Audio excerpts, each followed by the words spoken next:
হযরতে আব্দুল্লাহ ইবনে ওমর রাদিয়াল্লাহু তাআলা আনহু বলেন, আমি একবার হজ করতে গেলাম, যাইয়া দেখি একটা যুবক সন্তান তার মাকে পিঠে করে করে কাবা ঘরের চত্বরে ঘুরে হজ পালন করে।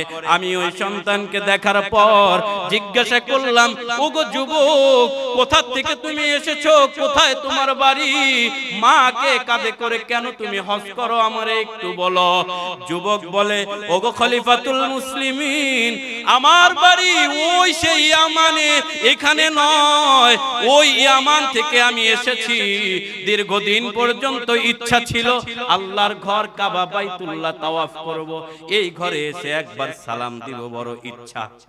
কিন্তু খলিফা গো, আমি যখন আমার মাকে বললাম, মা দীর্ঘদিন যাবত ইচ্ছা আমার কাবা বাইতুল্লাহ হজ পালন করব, কিন্তু মা গো, আমি ছাড়া তো আপনার দেখার মতো কেউ নাই, আমি ছাড়া তো আপনি কারো হাতে ভাত খান না, কিন্তু আপনি যদি আমারে অনুমতি দেন আমি কিছুদিনের জন্য একটু হজ পালন করে আসি। মা এবার আমাকে বলল, ও গো সন্তান, তুমি হজ করতে যাও, ভালো কথা, আমার পক্ষ থেকে কোনো বাধা নাই, কিন্তু সন্তান, আমার পক্ষ থেকে তোমার কাছে কথা হলো, জানি না কবে জানি মৃত্যু হয়ে যায়, জানি না কবে জানি আজরাইল চলে আসে। সন্তান গো, জীবনের শেষবারের মতো আমারও ইচ্ছা ছিল আমিও একটু কাবা বাইতুল্লাহে যাব। ও সন্তান, তুমি কি পারো নাকি আমারে একটু কাবা নিয়ে যাওয়া? এবার খলিফাতুল মুসলিমিন হযরতে আব্দুল্লাহ ইবনে ওমরকে ডেকে বলে, ওগো খলিফা, আমার মা যখন হজে আসার জন্য আমার কাছে বলল, আমি সন্তান ওই ইয়ামান থেকে নিয়ে এই পর্যন্ত আমার মারে কাঁধে করে নিয়ে আসছি। শুধু কাঁধে করে নিয়ে আসছি তাই না, এই যে কাবা বাইতুল্লাহর যে চত্বর দেখতেছেন, আমার মারে কাঁধে করে করে এই কাবা বাইতুল্লাহর চত্বরটা আমি ঘুরেছি। আমার মা কতবার ডিস্টার্ব করলো, আমি কখনো ও শব্দটাও করি নাই। ওগো খলিফা, এবার বলেন না, আমি যে ইয়ামান থেকে আমার মাকে কোলে করে এই পর্যন্ত নিয়ে আসলাম, কাবা ঘরের চত্বরে যে আমার মারে কাঁধে করে করে ঘুরলাম, বলেন না আমার মার যেই হক, ওই হক কি আমার আদায় করা হয়েছে কিনা? আমার মা যেই কষ্ট করছে, এই কষ্টের প্রতিদান কি আমার মাকে দেওয়া হয়েছে কিনা? আব্দুল্লাহ ইবনে ওমর ডেকে বলে, ওগো যুবক সন্তান, তুমি সারা জীবনের হক আদায় হয়েছে কিনা এই কথা তুমি জানতে চাইতেছো, এই কথা তুমি শুনতে চাইতেছো, কিন্তু যুবক শোনো, সারা জীবনের তো দূরের কথা, তোমার মা যখন তোমারে জন্ম দিল, তুমি যখন কান্না আরম্ভ করলা, তোমার মা যে প্রথমবার তোমারে 2 ফোঁটা দুধ পান করাইলো, কসম ওই আসমানের মালিকের, ওই 2 ফোঁটা দুধের দাম তোমার মায়ের পরিশোধ হয় নাই। তাইলে মা কত বড় দামি আর কত কষ্ট করলো, এই জন্য আল্লাহ তাআলা বলেন, ওয়া কাদা রাব্বুকা আল্লা তা'বুদু ইল্লা ইয়্যা ওয়া বিল ওয়ালিদাইনি ইহসানা, দুনিয়ার আর কেউ নয়, ইবাদত হবে আমি আল্লাহর। ইবাদত যখন শেষ, সবচাইতে বেশি সৎ আচরণ হবে তোমার মা বাবার সাথে। নবী আমার বলেন, রিদার রাব্বি বিরিজাল ওয়ালিদাইন, কারণ তোমার মা বাবা যদি তোমার উপরে সন্তুষ্ট হয়ে যায়, আসমানের মালিক আল্লাহ তোমার উপরে সন্তুষ্ট হয়ে যাবে। ওয়া সাকাতুর রাব্বি বিসাকাতিল ওয়ালিদাইন, মা বাবা যদি তোমার উপরে অসন্তুষ্ট হয়, তাইলে আসমানের মালিক তোমার উপরে অসন্তুষ্ট হয়ে যাবে।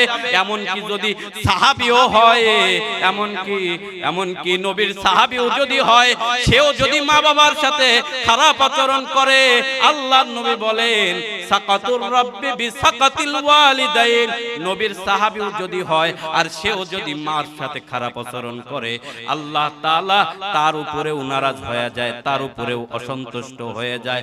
ওই যে হাদিসে বর্ণিত একটা ঘটনা। হযরতে আলকামা রাদিয়াল্লাহু তাআলা আনহু আল্লাহর নবীর সাহাবী, আল্লাহর নবীর পেছনেই নামাজ পড়ে, সাহাবায়ে কেরামের সাথে বড় সুসম্পর্ক।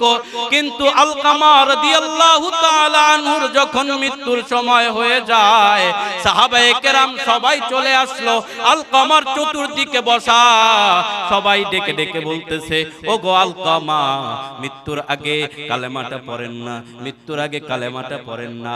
কালেমা বারবার যখন পড়তে বলে, আলকামার মুখ দিয়ে কালেমা বের হয় না। সাহাবায়ে কেরাম বারবার চেষ্টা করার পরেও আলকামা যখন কালেমা পড়তে পারে না, তখন একজন সাহাবী দৌড় দিয়া গেলেন, ও গো আল্লাহর নবী,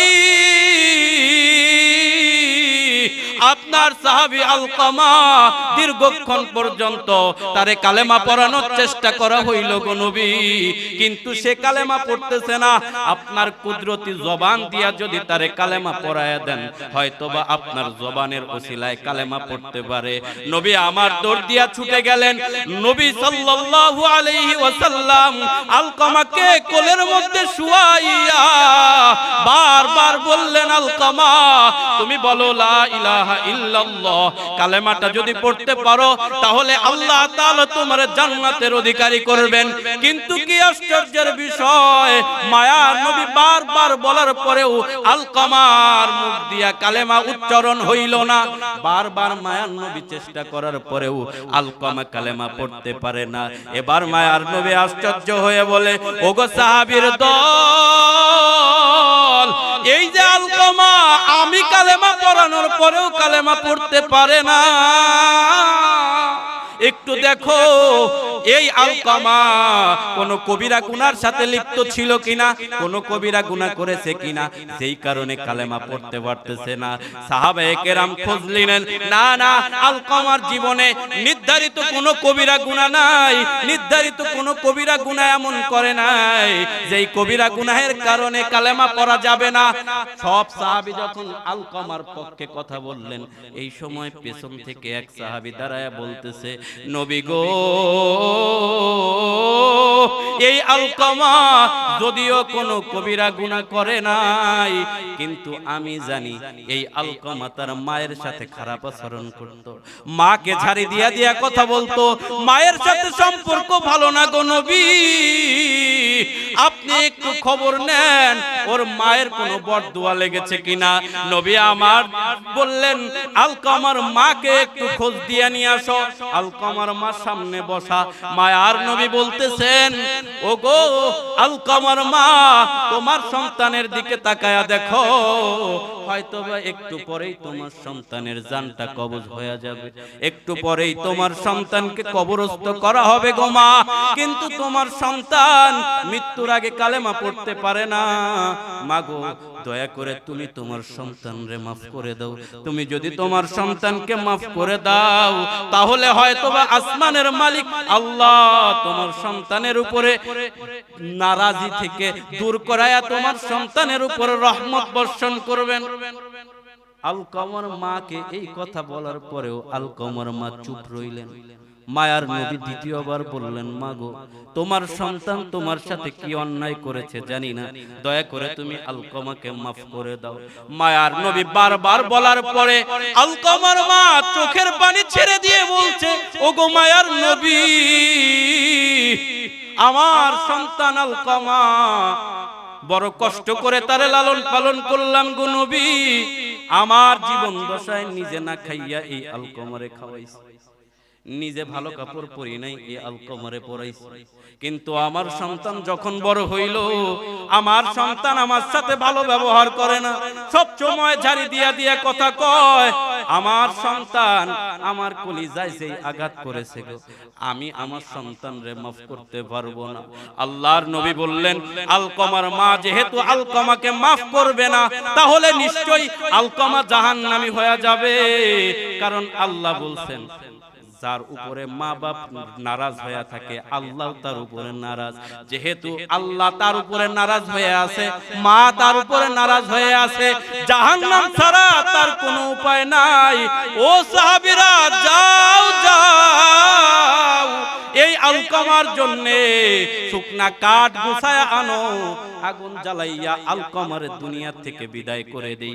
ও যেহেতু জাহান্নামের আসামি, দুনিয়ায় ওরে আগুনে জ্বালাইয়া দে। মায়ার নবীর কথা শুনে সাহাবায়ে কেরাম খড়িগুলা আনা শুরু করলো, কাঠগুলা আনা শুরু করলো। সাহাবায়ে কেরাম আলকামারে ধরাধরি কইরা ওই আগুনে পুরানোর জন্য ধরাধরি করে আনতে যায়।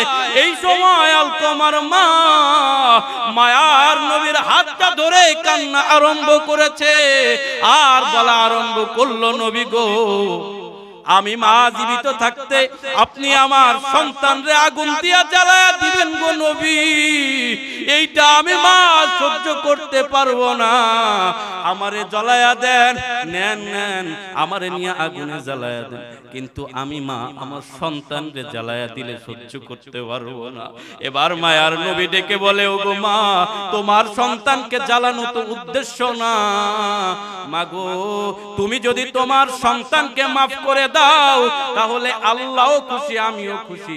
আগুনে জ্বালানো উদ্দেশ্য না, চিরস্থায়ী জান্নাতি হবে, জান্নাতি। সাহাবায়ে কেরাম বলেন, আলকামার মা এবার চোখের পানিগুলা মুছে মুছে বলে, জান, আমার আলকামা সারা জীবনে আমার সাথে যেই অন্যায়গুলা করেছিল আমি মাফ করে দিলাম।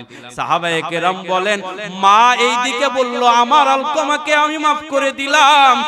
আর অন্যদিকে আমরা তাকায়া দেখি, এতক্ষণ যেই আলকামা কালেমা পড়তে ছিল না, ওই আলকামা এখন পড়া শুরু করলো, লা ইলাহা ইল্লাল্লাহ মুহাম্মাদুর রাসূলুল্লাহ সাল্লাল্লাহু আলাইহি ওয়াসাল্লাম। এই জন্য এখানে যারা বসে আছে সবার কাছে উদাত্ত আহ্বান, যাদের বাড়িতে মা বাবা আছে, মা বাবার সাথে কখনো খারাপ আচরণ করা যাবে না।